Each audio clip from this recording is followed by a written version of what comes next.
বললাম তোমার ওই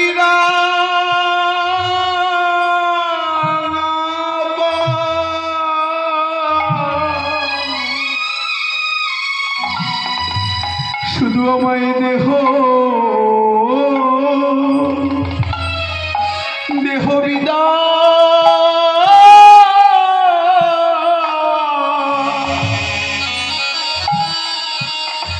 আমায় দেহ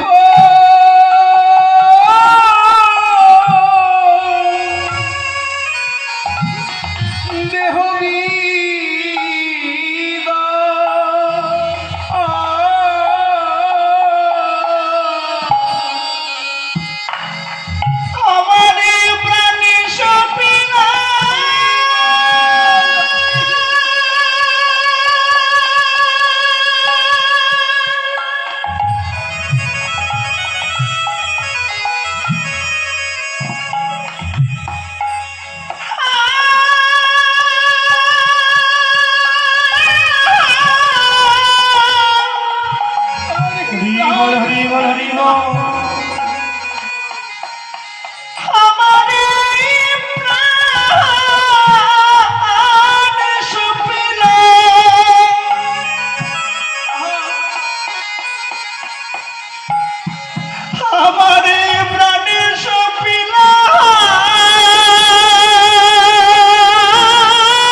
শুধু আমার দেহ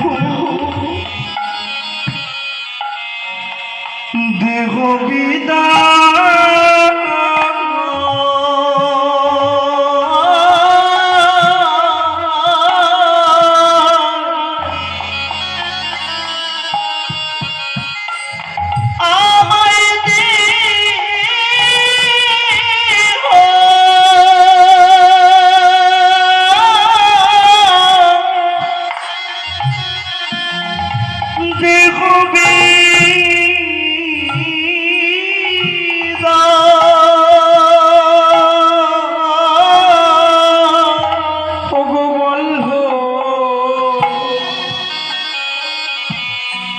তুমি বিনায়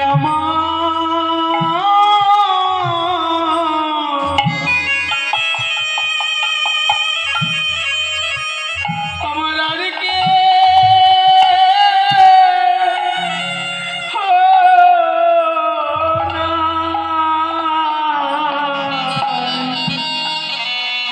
শুধু তুমি বিনে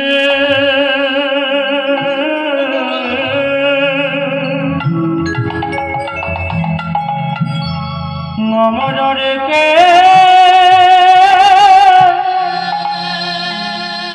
আর কে না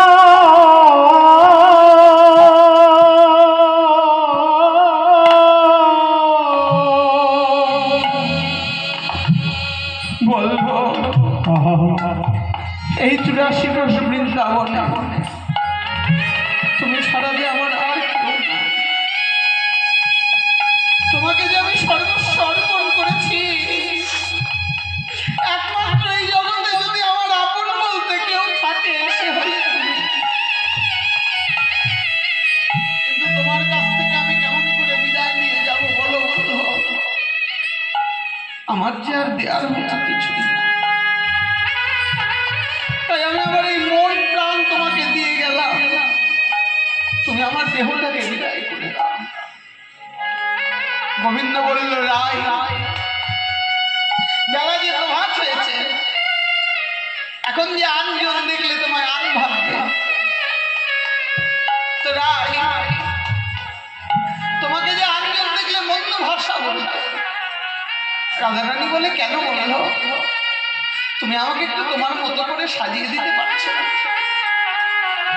বলো বলো প্রাণনাথ, আজও কি হইল?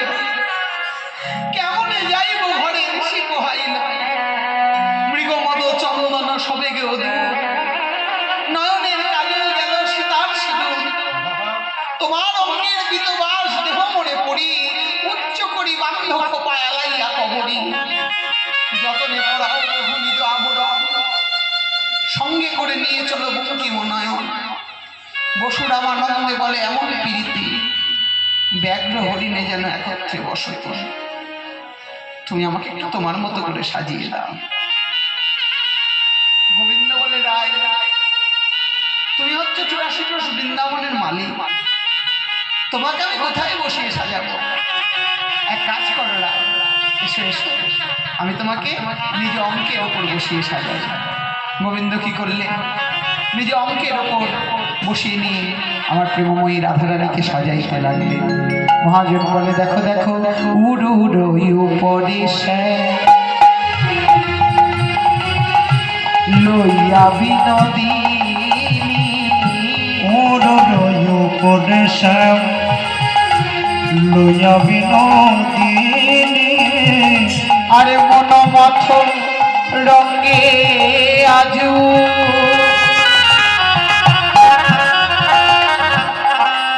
মনমথ রঙে আজু সাজায় আপনি।